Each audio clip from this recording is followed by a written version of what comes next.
بسم الله بديت وعلى النبي صليت. يا سادة يا موالين العقل والفهامة، قربوا للحلقة وسمعوا الخبار اللي طيرات تنعس من عيون كبار العلماء في مشارق الأرض ومغاربها. اليوم غنحكي لكم قصة ماشي بحال القصص، قصة ما وقعتش هادي 100 عام ولا 1000 عام، قصة رجعت بينا ل 300 ألف سنة اللور. قصة الجد الأول، قصة الإنسان العاقل اللي بان في أرض المغرب المبروقة، وتحديدا في جبل إيغود، داك الجبل الشامخ اللي خبى سير البشرية في حضنه بحال شي مخبية وليدها. يا الحباب والسامعين، جبل إيغود ماشي غير كدية ديال التراب والحجر جاية في إقليم اليوسفية بين آسفي ومراكش.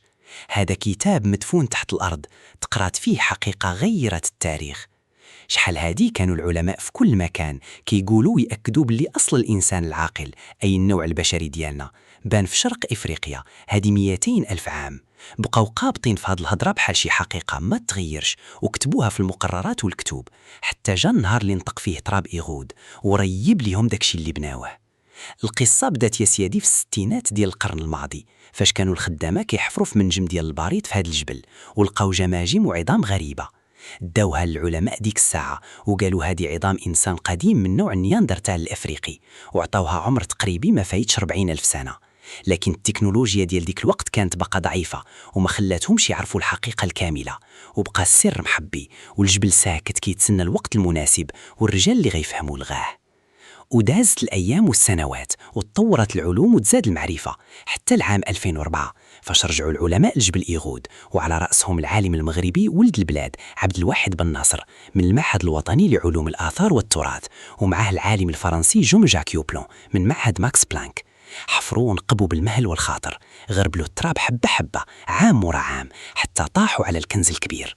لقاو بقايا عظمية ديال 5 الناس، بيناتهم 3 البالغين ومراهق ودري صغير، ولقاو معاهم أدوات حجرية متقونة وعظام ديال الغزلان والحيوانات اللي كانوا كيصيدوها ويشويوها على العافية.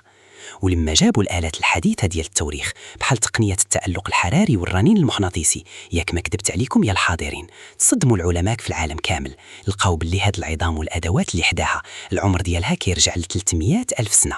إيه يا سادة، 300 ألف سنة.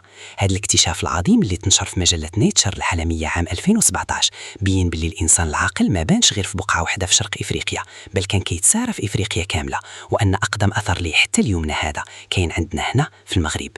زيدكم هادي يا السامعين، هاد الجدود اللي تكتشفوا الوجه ديالهم كيشبه لوجهنا اليوم، سنانهم وفكهم بحال ديالنا، غير الدماغ ديالهم اللي كان باقي كياخد الشكل المدور ديالو مع مرور الزمان. كانوا أذكياء كيصنعوا السلاح من حجر الصيوان بتقنية لوفالوا المعروفة في العصر الحجري الأوسط، وكيشعلوا العافية باش يدافعوا ويطيبوا ماكلتهم، وعايشين حياة فيها تنظيم وذكاء. هادشي ماشي غير فخر للمغرب اللي ولا رسميا مهد البشرية، هذا فخر للإنسانية كاملة، حيت من هاد الجبل عرفنا منين جينا وكيفاش كانت بدايتنا. ايوا يا الحاضرين، هذه هي قصة جبل إيغود، قصة الاكتشاف اللي زلزل الأوساط العلمية ورد الاعتبار لتاريخ أرضنا العريقة، قصة كتعلمنا باللي الأرض ديالنا غنية ومازال مخبية أسرار وأسرار تحت ترابها، ورحم الله من قال اللي ما عنده ماضي ما عنده حاضر ولا مستقبل. وهذه حكايتي سالات وباركة من طول الهضرة، واللهم صل وسلم على سيدنا محمد وعلى آله وصحبه أجمعين.